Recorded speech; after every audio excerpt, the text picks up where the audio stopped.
everybody, welcome back to the show. It's Wednesday. Oh yeah, you're here. Of course it's Wednesday. Of course Jayar Jackson's here. I'm Johnny Roll. This is the Damage Report. How's it going, Jayar? It's going. Wednesday, it's already happened this fast. I feel like I was just here yesterday. What happened? It does seem like it wasn't that long ago. Jayar, explain your hat. What's going on with your hat? Well, what's wrong with it? I don't know. I heard that there was some controversy about the team. Is that a team as we found out last week, it's Arizona. The Dodger fandom is in effect. But you know what? Sometimes you have to have a little bit of variety. And as most folks know, you may see me wearing other hats. Big time sports fans think you have to, if you're a Boston fan, you have to wear Boston hats only. You know what? Sometimes you wear other teams, and it's just okay. My black friends in the community know this. Yeah. You don't have to wear just your team's hat. Well, I would say, I think we should all be more like children in this respect. When I was a kid, I used to have a Hornets jersey. You know why? Alonzo Mourning? No, because the logo was cool. That's it. Why do you need anything better? You like the colors, you like the Hornet. I thought this is back in the 90s when people were rocking Alonzo Mourning. It was back in the 90s, but I would not have known who Alonzo Mourning was, and I could tell you like 2 facts about Alonzo Mourning right now. He's First tall. name, last name, also tall. 3, I'm up to 3. Anyway, we've got a political show for you today, and what we're gonna be talking about is a lot. We're gonna be closing out the show with an awesome video linking increasing climate change with increasing interstate migration. And so we're gonna be talking about that. A little bit later on, we've got 2 small updates on the Democratic primary. One having to do with Bernie Sanders, a change in his financial status that is shooting through the political blogosphere. We're gonna be breaking that down. And then Eric Swalwell, who is running for president because everyone is, he has a pretty bold proposal on guns. We're gonna be talking about that too. And also a couple of awesome guests in just a little bit. Greg Palast is gonna be joining us to break down the possibility that Kris Kobach might be in government once again and the threat he could pose if he does get there. And then later on, psychologist Bandy Lee is gonna be on the show once again, give us an updated analysis of Donald Trump's mental health and stability in light of some of his recent statements that we've talked about here on the Damage Report. So that should be a lot of fun. But before we get to that, let's also have a little bit of fun. Donald Trump apparently took a trip to Mount Vernon. He wanted to see it, maybe learn a little bit. It's a tourist attraction. Over 1 million people go every year. And we have now found the person who knew the least going in and came out knowing even less. So here's a little bit of information. Here's one issue. Donald Trump apparently told the tour guide that he should have named it after himself, saying if he was smart, he would have put his name on it. Again, we're talking about George Washington. He says, you've got to put your name on stuff or no one remembers you. And so I did a little bit of research after this because like most people, I don't know who George Washington is because he didn't put his name on stuff. And so the VIP's tour guide told the president that Washington did, after all, succeed in getting the nation's capital named after him. Good point, Trump said with a laugh. Good point. I hadn't thought of that before, that the place that I live and govern from is named after the guy who was the first president. Not to mention, hey, anybody out there, here's the George Washington challenge. See how far you can go before you see anything with his name on it. How far can you make it? How many minutes of your life can you move without seeing his face or his name somewhere? Maybe a boulevard, maybe an avenue, maybe Washington Place. Can I run you through a few? Yeah, please. Because I did a little bit of research. Turns out there's other things named after him. One state, we've only got 50 and he's got one of them. 30 counties across the country, dozens and dozens of towns and townships, cities, boroughs, villages, unincorporated communities, multiple universities stretching across our great country, forts, mountains, islands, parks, bridges, highways, circles, and streets, not to mention the countless memorials to him. There's a monument, it's a big one. It's even shaped like a penis, and Donald Trump, a guy who was so insecure, he didn't even notice that one. He lives in the city named after this man, and he's worried that some dumb people who don't understand history might not know about this great American because he didn't name enough stuff after himself.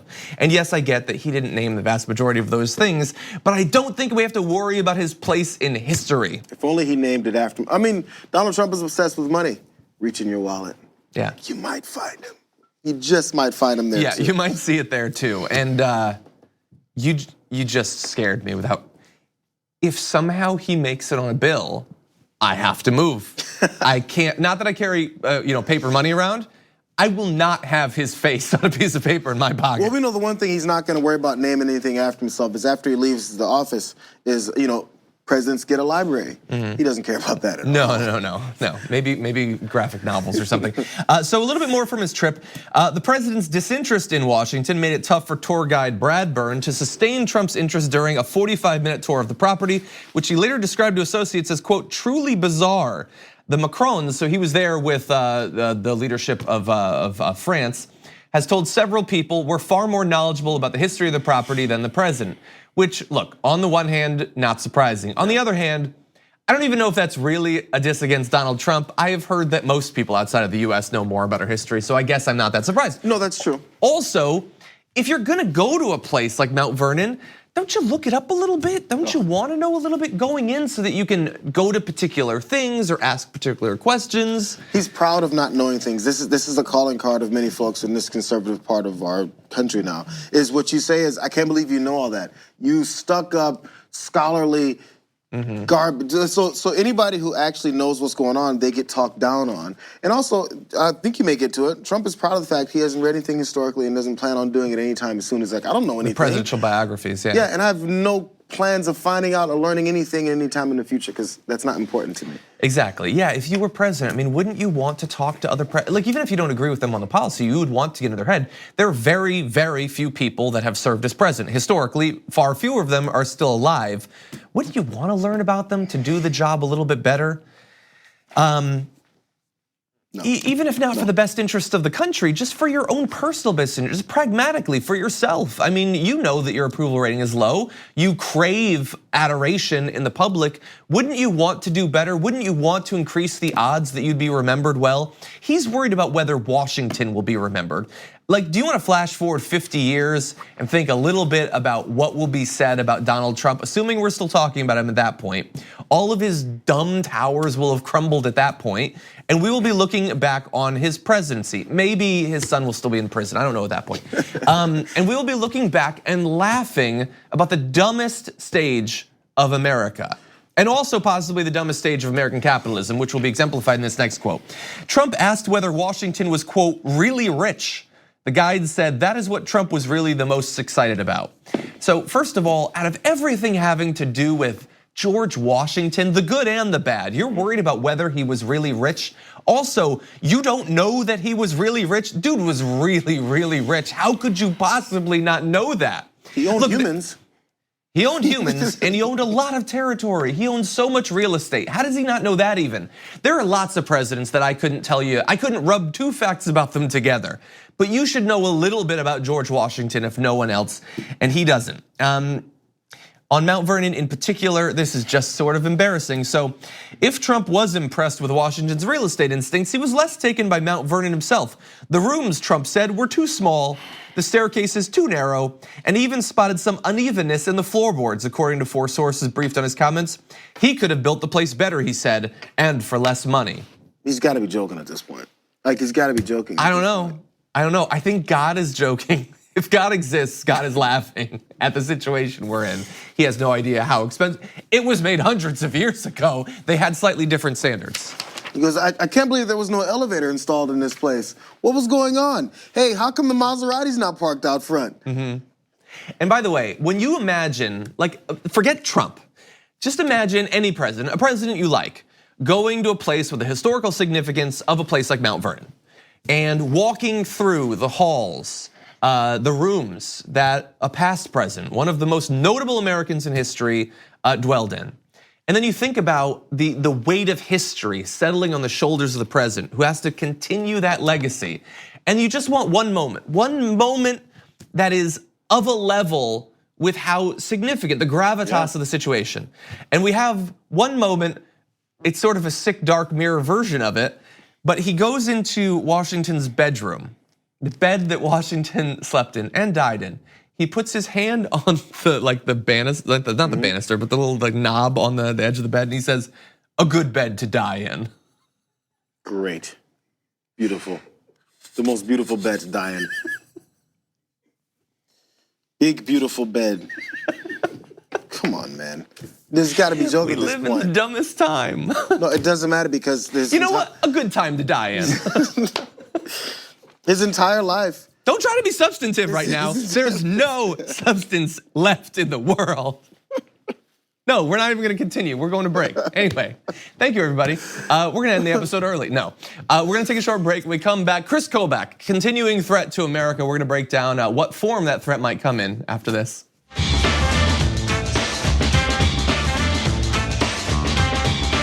We need to talk about a relatively new show called the Republic, or UNFTR. As a Young Turks fan, you already know that the government, the media, and corporations are constantly peddling lies that serve the interests of the rich and powerful. But now there's a podcast dedicated to unraveling those lies, debunking the conventional wisdom. In each episode of the Republic, or UNFTR, the host delves into a different historical episode or topic that's generally misunderstood or purposely obfuscated by the so-called powers that be, featuring in-depth research, razor-sharp commentary, and just the right amount of vulgarity. The UNFTR podcast takes a sledgehammer to what you thought you knew about some of the nation's most sacred historical cows. But don't just take my word for it. The New York Times described UNFTR as consistently compelling and educational, aiming to challenge conventional wisdom and upend the historical narratives that were taught in school. For as the great philosopher Yoda once put it, you must unlearn what you have learned. And that's true whether you're in Jedi training or you're uprooting and exposing all the propaganda and disinformation you've been fed over the course of your lifetime. So search for UNFTR in your podcast app today and get ready to get informed, angered, and entertained all at the same time.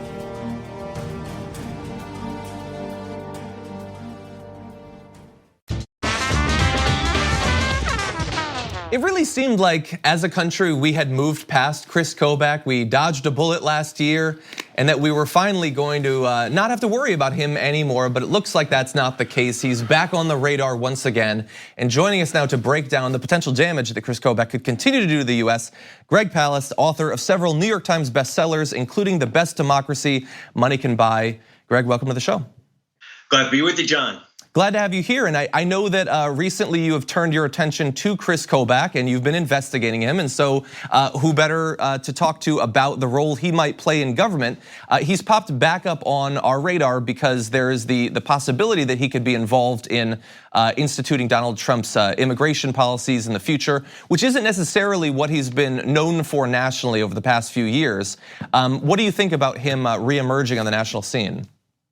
Oh boy, right now Trump would like him to be immigration czar or czarina. I don't want to be too gender biased, but the Kris Kobach got his start. I know he's known as the vote thief in chief. If not for his vote thieving schemes, Donald Trump wouldn't be president. He owes him a lot. But he started out as with a white supremacist group called FAIR, and he was the lawyer for this group. And in fact, I think he still remains a counsel for FAIR, which says its purpose is to maintain a European majority America. I know some of you thought America should be an American majority America, but not Kris Kobach. He's also the author of SB 1070. Well, even while he was in Kansas state official, Secretary of State, he wrote SB 1070, what the ACLU called the driving while brown law, was basically thrown out by the US Supreme Court.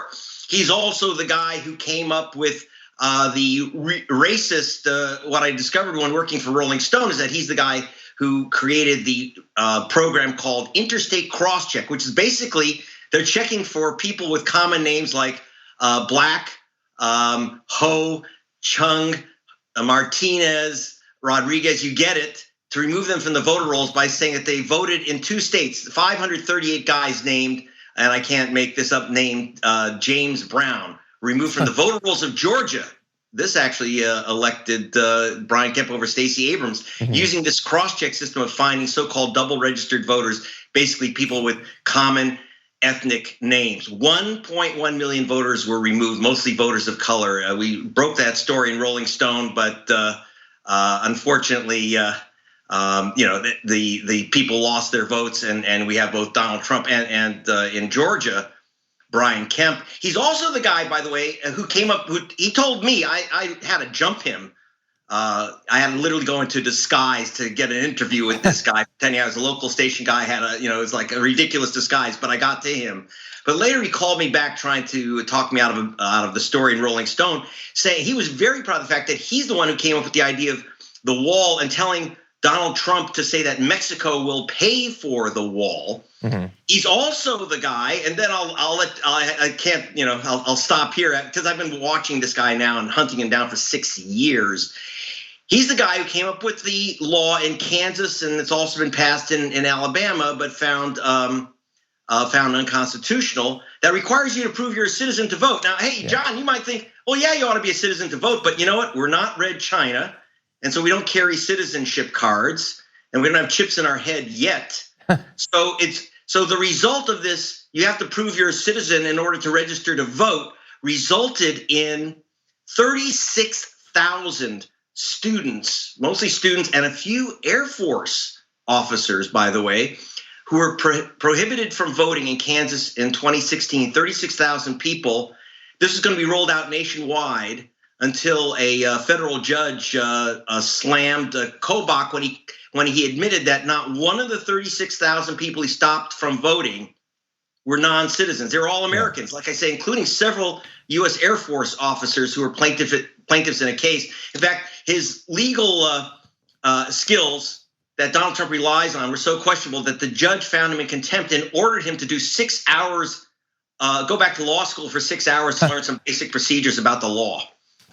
That might not be a bad idea for a lot of our elected officials, actually, but certainly embarrassing for him. So you've laid out, who he is basically, what effect he has had over the course of his career so far, and so we can imagine what he might do if he was immigration czar. There are a few other names that have been bandied about as well. From what you know of Kris Kobach, what do you think about him filling the role versus someone like, for instance, Stephen Miller, in terms of how much damage could be done based on who ends up in that position? I think Kobach is the most dangerous. I mean, Steve Miller's a kind of a fruitcake, which means he's a chief advisor to the president. But Kobach, for all his wacky moves, has degrees from Yale, Harvard, and Oxford. He is a brilliant and dangerous spider in the right-wing web. Yeah, and that's the guy I fear most. I mean, there's also Cuccinelli, who's a kind of an acolyte, the guy who failed in his run for governor of Virginia, who's an acolyte of Kobach, who's also on the list. But we know that Trump really, really wants Kobach, even though his staff is like really afraid of him. The reason by the way, that he wants to create this job of immigration czarina is that it doesn't have to be confirmed by the Senate. Yeah. And the Republican senators from Kansas, his own state, said they wouldn't vote to confirm him if he were named to a cabinet post like Homeland Security. This is worse. This puts him in charge of Homeland Security. And by the way, one of the things he said he would do, he's already said he would do on Fox and elsewhere, and to me, is that he would look at this. He's the guy, by the way, who came up with the question on the census form. Are you a citizen or do you have non-citizens in your household? He wants to use those census forms to match them against voter rolls and say, aha, there's a Jose Garcia at this address and there's a Jose Garcia registered at this address. Obviously, that Jose Garcia is an illegal immigrant voter, and remove them from the voter rolls. This could knock out easily 1.5 million people. He said 1 million foreigners voted for Hillary Clinton. I kid you not, 1 million. He could not, and remember, he had the power as Kansas Secretary of State, legal power to hunt these people down. He tried. He couldn't find 2 out of the 1 million illegal foreign voters. He couldn't find 2. That is certainly embarrassing. One more question I have for you. Let's say he ends up as immigration czar, we know that thankfully the courts have stepped in a couple of times before to deal with Kris Kobach. We know that Donald Trump, apparently one of the reasons he forced out Kirstjen Nielsen was that she kept telling him to not break the law. And he recently spoke with a group of Border Patrol officers and told them not to listen to judges when it comes to migrants entering the country. If Kobach ends up in this position, how bound by the law and by the courts do you think he will be? Well, that's the danger. Like I said, Kobach has law degrees from Yale, Harvard, and Oxford. And therefore, he's a master criminal. literally. I mean, in the sense that he has again and again and again violated the law, particularly the document called the Constitution. But he's very brilliant at coming up with sophisticated and bogus arguments to say that he's not breaking the law. I mean, he's the guy behind all these little towns saying that you're going to get arrested if you sell an illegal immigrant a Slurpee, and all this stuff's been thrown out by courts, but he's very brilliant at making it sound reasonable and legal when it's not even close to it. Wow. So he's dangerous. Yeah, he's the guy whispering in Trump's ear that these illegal moves are legal. And that's why the last Homeland Security chief, she quit, because basically whatever she would say, Kobach would whisper in the Agent Orange ears, and he'd be done. Wow. Okay. Well, that's terrifying. So we want to thank you for scaring the hell out of us. But we do appreciate you joining us on the show. You've written a number of books. I want to plug The Best Democracy Money Can Buy, and as well, you did an update to the film The Best Democracy Money Can Buy: The Case of the Stolen Election, including starring Kris Kobach. Exactly. For more information on Kris Kobach, anyone watching this should go and take a look at that. So, Greg, thank you for joining us on the show. You're welcome. We're gonna take a short break here. When we come back, a little bit on the Democratic primary, 2 big updates on 2 candidates. We'll break down the significance after this.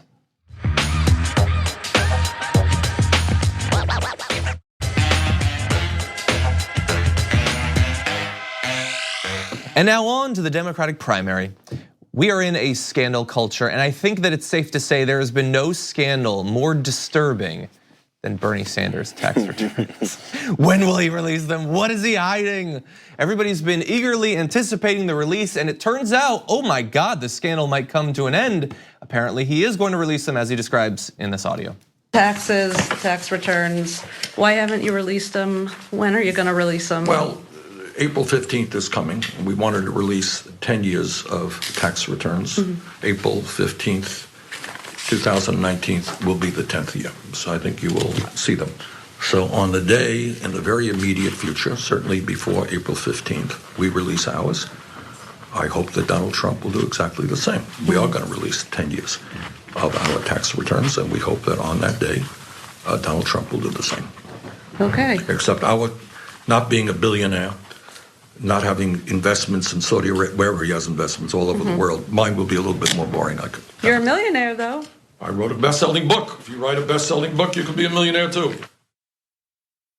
Okay, so we're gonna return to the book thing in just a little bit. First, I was obviously joking in the intro, but for real, I'm on Twitter, and I know that Twitter is representative of nothing. It's barely even representative of Twitter, but I get tweets all the time. Where are his taxes? Why is he hiding them? Why doesn't he release them? And the thing is, I am a Bernie Sanders supporter.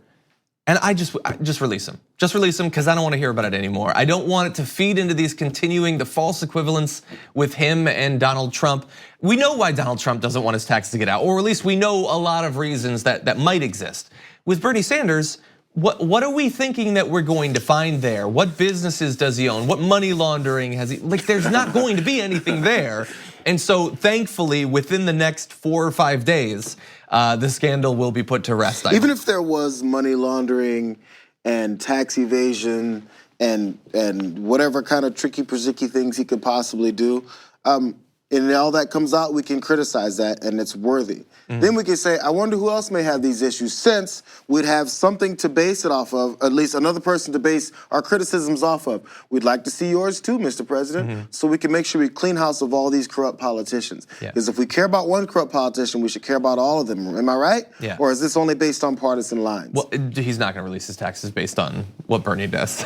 I feel fairly confident. And I don't think Bernie thinks that either. In saying that, he's going, we're going to release it on April 15, 2019, and we would hope that the president does the same. He knows he's not going to. Exactly, but you got to put a marker out there to remind everyone, I'm doing this because I was going to do it anyway. But let's go ahead and remind everyone who is not doing it. And I get that there are some people that literally do think, well, if you are saying that Trump should release his taxes, why have you not released? Because, by the way, he has released financial information over the past few years, and he just started running for president again, which is why he didn't immediately do it. But I get it. I get it that you want consistency there, but you can also take a look at why we care about Donald Trump's taxes. Donald Trump has reason to be concerned. There are potential other proto-fascist Republican presidents that would not have the long business career that would lead us to wonder what they could be hiding. We might still want to see it, but it wouldn't be as justified in practice. So just take a look at the context as well. And now on to the new scandal to replace the scandal. Bernie Sanders is a millionaire. He talks about millionaires and billionaires, and then he points at himself because he's one of them. No, but really, it's all over the place already. So when I want sharp political analysis, I go the same place you probably do, Kris Kobach. And so I got this headline: Bernie Sanders' truly awful answer on his newfound millionaire status, which we're gonna deal with his answer. But that's Kris Kobach. We have how rich is millionaire Bernie Sanders, scourge of millionaires and billionaires, pledges to release tax returns. And so it's all over the place. Oh my God, he's a millionaire now. I thought these are sarcastic I thought headlines. he was a millionaire before. Am I the only one? Aren't these sarcastic headlines? They have to be. You think the second one? These look like onion headlines. Kris Kobach, I don't think he really does sarcasm. That's a level too far for Kris Kobach. Maybe some of the other ones are. Maybe that's true. But are you concerned that he's a millionaire now? Will that undercut his ability to advocate for lowering income and wealth inequality? It will, because we're a stupid country. Straight up, our ability to think past an elementary, first grade level is destroying the country. So if a guy is a millionaire, which we know a lot of them are, which we've seen in the past, many of these politicians are millionaires, it didn't bother you before. In fact, you said this idiot in the White House right now should be there because he's a billionaire. And he owns all these businesses and he knows how to run the government like a business. Oh my God. So if previously Bernie Sanders wasn't a millionaire, which we've seen in some tax, in some financial documents, and he's become a millionaire, wouldn't you say in that same vein, hey, look, he's turned himself from a non-millionaire to a millionaire. Maybe he can do the same for the country. He's great on economics. Well, you're not saying that. No. So I get what you're saying totally, the hypocrisy there. So forget the Republicans, forget the centrists. Let's say progressives. Should we care at all? You can care, but this thing, you have to go off of his policies and what he plans to carry out. Maybe he's lying. Maybe he'll say, I'm gonna do this, and that for the regular American, and then he won't do it. Maybe he'll change his position on taxation. How about this? In order to figure that out, see if he can get in office. But, so if he's not in office yet, you can't tell if he's gonna implement those policies that would not affect him as this newfound millionaire, right? Does his rhetoric change? You can see all of these things, right? We will look to see if it does. I doubt it. Now, one of the reasons to find what someone has in their financial statements or in their tax returns is to see the way they've approached things that would assist them in their money. I think that's one of the things. So if we find out things in his tax returns that assist him with keeping his money or hoarding it, and based on policies that would only solely affect him and people like him, that's something to criticize. I don't think his policies do that. No, yeah, I Elizabeth Warren's policies don't do that. They go after people that aren't putting into the system enough. So they're looking for hypocrisy in Bernie Sanders' policies based off of his bank accounts or his wealth, right? Does it pan out, or are you just gonna stop at that top surface and say, he's a millionaire, therefore everything he says about what millionaires should do doesn't count? Yeah. That's a childish approach. Check his rhetoric, and also bear in mind, Kris Kobach and whoever, yeah, maybe he made a good amount of money off this last book. He's still probably gonna be one of the poorest people in Congress.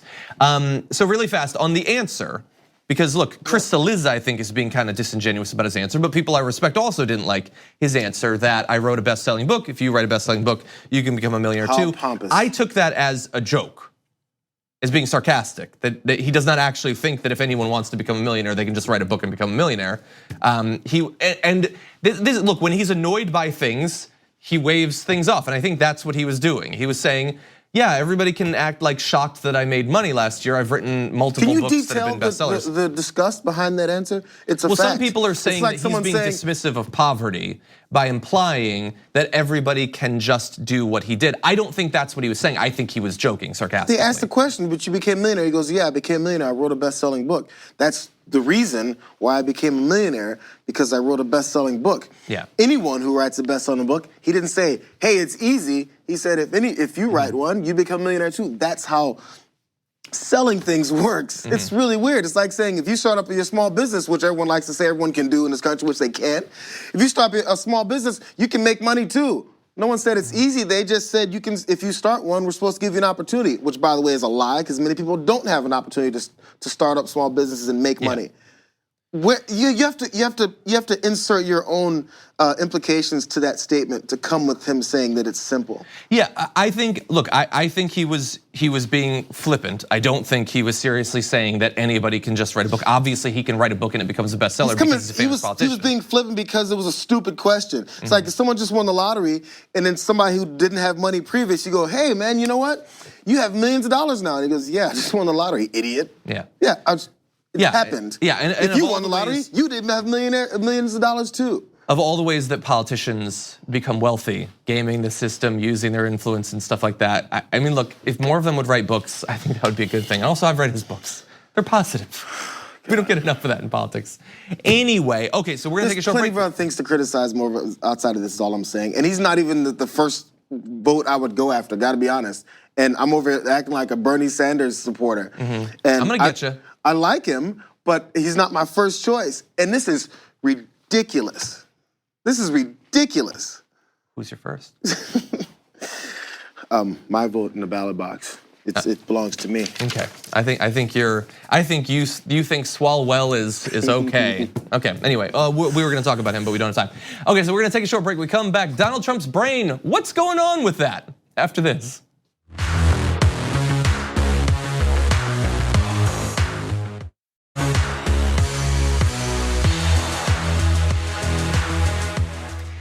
If you watch the show for a while, you know that I am concerned about the mental health and stability of Donald Trump, but I am admittedly far, far, far from an expert on anything having to do with that. So we do want to turn to people with actual study and expertise in this area. And so I'd like to welcome to the show once again, Dr. Bandy Lee, currently in the faculty of Yale School of Medicine's Law and Psychiatric Division, and also the author of The Dangerous Case of Donald Trump. 27 psychiatrists and mental health experts assess a president. Dr. Lee, welcome back. Thank you for having me. Great to have you here. The reason that I wanted you to come back on, obviously I'm happy to talk to you at any point, but we had last week a number of different instances where Donald Trump had sort of weird things crop up during his speech, where multiple times he used the word oranges instead of origins and seemed to be searching for the word. Multiple times last week he seemed confused about what country his father had been born in. And he also talked about how the noise from wind turbines give people cancer. And I know that there's a lot of potential explanations for why a person might have those sorts of mistakes. And so I wanted to turn to an expert. How concerned should we be about these sorts of things seemingly becoming more common? First, let me say that my views are my own. And although I do represent the World Mental Health Coalition, it's a coalition of thousands of mental health professionals who have gotten together from around the world precisely because of the same concerns. Now, since I had organized a conference on speaking about and warning the public about the dangerous signs of mental impairment that Mr. Trump was exhibiting and the dangers that those would imply in the office of the presidency have largely borne out to be true. And so what we're seeing now is a very little surprise to us that he was actually in a worse condition than than the public had suspected, that he is actually growing worse over time, and that he is becoming more and more uncontainable. These are the things that we had predicted based on the patterns that we saw. Of course, we cannot diagnose given that we don't have all the information, but this is precisely why we have been calling for an urgent evaluation. And so I'm curious, I believe the last time we spoke might have been before the new Congress was sworn in, but in any event, we're several months now into the first period of his time as president where he does not have unified control of government, where there is meaningful pushback against what he would like to see happen in the government. And based on what you've seen of him, do you have any concern that his sort of worst tendencies in terms of aggression and lack of interest in the facts and things like that might be exacerbated by an actual meaningful opposition party confounding his plans and pushing back against him on a daily basis? Yes, well, what we're seeing are signs of someone who is not normal.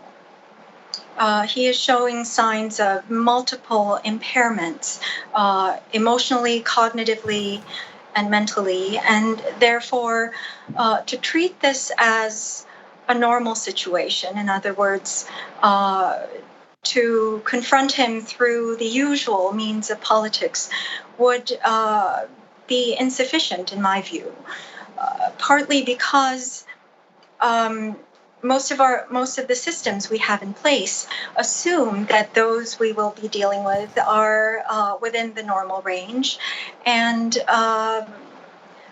usually that is the case, and there's no reason for mental health professionals to speak up about what is usually not our domain, the political domain.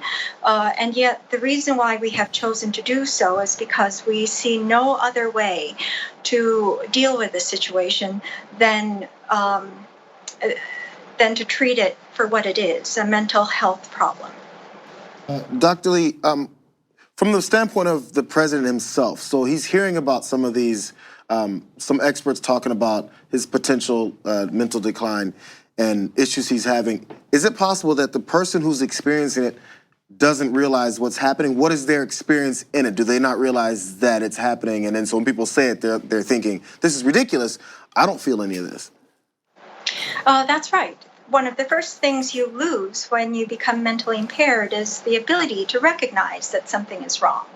So if you had a broken leg or even a heart problem, you still have an intact mind to be able to tell yourself that something is not right and to seek care for it.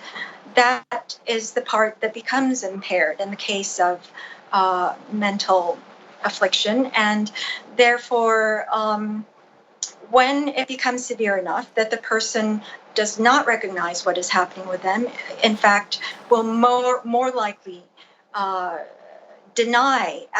deny that anything is wrong, such as saying that one is a stable genius or that one is very normal, as Mr. Trump has recently. Those are actually statements that indicate denial, and so it's incumbent on those who are around him to be able to detect and to seek care for him. And what we're seeing is that no one has yet really seriously addressed this issue as a mental health problem. Now, we held a major interdisciplinary conference in Washington recently that brought together historians, political scientists,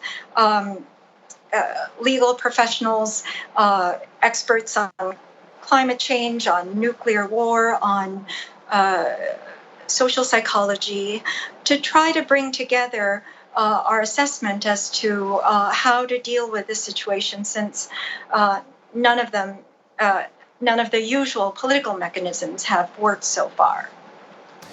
Well, Dr. Lee, we want to thank you once again for joining us. We very much appreciate your expertise on this topic.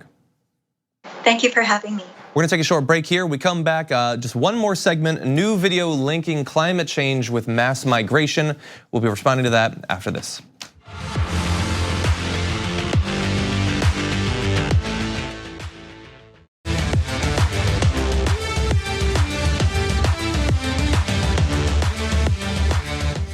Came across a video yesterday on Twitter linking climate change with mass migration that just perfectly describes how those two things are tied together. Take a look. From wildfires in Alberta to hurricanes in Puerto Rico, climate change is one of the reasons many of us are forced to leave our homes in search of a safer place to live. We keep hearing that migration is a crisis, and it is for the people affected. But did you ever notice that the same leaders denying climate change are the ones drumming up fear and hatred against migrants? Hatred with horrific consequences. We know their arguments are lies. In the real world, immigration builds our economies. Wealthy countries are already facing aging populations, and seriously taking on climate change will create millions more jobs than there are workers to fill them. But it's not about the truth. These leaders are stoking fear to divide the progressive majority so they can take power and protect the status quo. The rich getting richer by wrecking the climate and abusing workers. As the saying goes, The enemy does not arrive by boat, he arrives by limousine. More and more people in the climate movement are connecting the dots. To win climate justice, we need to oppose racism.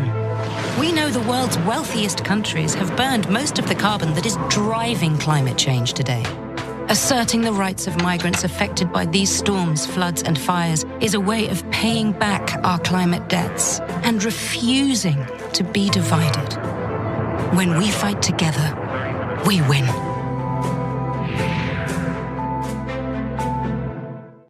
That was just incredible. So as they say there, the actress Tani Newton provided the voiceover there. The organization is The Leap. It was an organization put together, I believe, primarily by Naomi Klein, who writes about environmental justice, climate change, and a number of other issues around the economy. And the organization's goal is to both increase the sense of urgency that we feel in addressing climate change, but also, like with the messaging of people like Alexandria Ocasio-Cortez, to demonstrate the link between climate change and issues that people have not traditionally associated with climate change. So all of those aspects that were in that, I think it was over a minute and a half, 2 minute video, are compelling to folks who follow it and know what's going on because we follow it. But there's so many elements that you also have to give the background to, because who are we looking to convince in videos like that? You're looking to convince people who already know it and like that approach and like this presentation, or we're looking to convince people who don't believe it's happening or think that these migrants are moving and coming towards your country to kill you because they just are bloodthirsty. Because we've already been told, we've been flooded in our brains that they're evil, hateful, bloodthirsty people who their only goal in life is to come kill you. That has to be reversed, so there has to be a lot more information. So in order to feel any sympathy for people who've already been dehumanized, you have to give their story. So talk about how people have to leave because of climate change in their own country. That needs to be shown. So this video is great. It needs 6 or 7 other parts to break down the things that they've already said. Because an idiot will sit. Twitter doesn't let you post like hour-long videos. An idiot will watch and go, oh, that's a lie. Oh, that's a lie. Oh, that's a lie. And just move on. That's true. I'm sure that has happened on Twitter a lot after the video has come out. To me, it's important that more and more, look, any one video, especially a minute-long video, is not going to perfectly make the case for exactly how droughts in Africa lead to civil war in an African country that leads to migration of those populations to other countries. It requires longer form documentaries, talk shows like this, stuff like that to make that case and hopefully to show the actual experience of people who've gone through that. But I wanna make sure that the link is made. I want people over and over to think climate change is not just about an owl's habitat or whatever. It's about climate change and environmental justice, climate change and income inequality, climate change and all the issues that are related to climate change that we do need to address simultaneously. So I agree, more could be added. You know what, let's add it with our careers every day here at TYT. Yeah, and also talk about how it's actual Americans that they don't feel are not humans and how, food supply, price, the cost of eating, the simple things like that, how much it's changed because of that. And this relates to people. When they go to the grocery store and they see that, I mean, this is a random thing. Corn, I don't know, costs $2 more than it did however many years ago. Yeah, they should understand that link. Something simple like that. Yeah.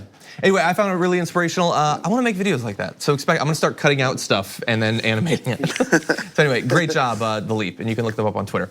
Before we go, I did want to read 1 or 2 of these reviews. I saw a great one from Jake Anderson on iTunes, review the podcast, saying, John, I primarily listen to your show on the TYT app, and due to the fact that it won't do much good to further expand your exposure to write a review for the app, I will do it here. John Adirola presents the real news stories in ways that are factually based in reality, which corporate media either neglects to cover or covers in ways that do not accurately represent the facts.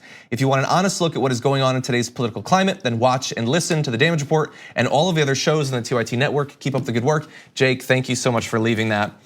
There was another one this is by Sticky Nicky, who says, this show is put together by an amazing crew of people and has the most transparent perspective out there. The intro song makes me twerk, the nerdy humor makes me laugh, and the recurring weekly guests are always something to look forward to, including Jayar Wednesdays. What do you know? there's some Exactly. appreciation. Thank you. You know what? That's the best comment we've had all day. I think that is one of the best ones. And I love the acknowledgement that this is a big team that puts this together. I mean, obviously there's you and Brooke and Brett are recurring guests, but there's a number of other guests that we come on that come on either in studio or that Skype in constantly. We have our team of correspondents and all of that on a number of different areas. Emma and Ken and everybody. You have everybody in the control room who's literally making sure that when I look at this camera, you see me. And then when I look at this one, I'm all of a sudden over there. I'm not doing that. I'm not pressing that. The music, I don't know anything about music in this show or in real life at all. I don't know anything, so thank you to everybody who puts it together, and the producers as well. We're running out of time. Thanks. They'll let you know. And thank you to you too.